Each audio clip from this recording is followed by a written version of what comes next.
Hello guys, welcome to my new blog.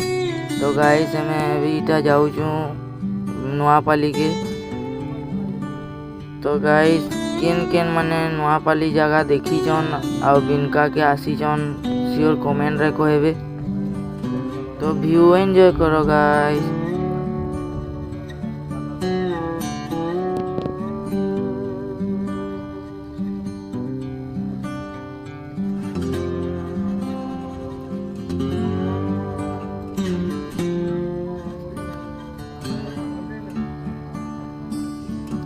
तो guys देखी पारथो हमर बिनका रे केड़े केड़े पानी टाकी माने बना है जे।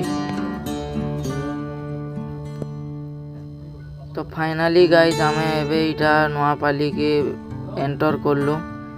इटा होचे गाइस नुआपाली फील्ड। तो हमको गाइस गुटे बाघटे देखी करी जंगल भितरे डोरी पले गला।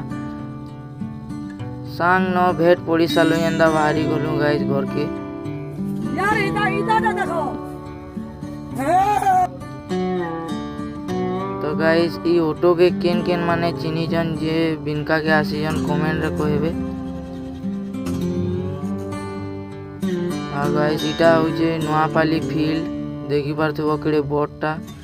तो गाइस हमें थकी हारी करे आइलो इनो खाना पीना टिके कर देलु। आई छुआ के ता ना गा पचरालु जे ई टिके लाजे होतला गाइस, हसी हसी कहूतला। तो जदि भिडियोटा भल लागिथबा like share and comment share करबे।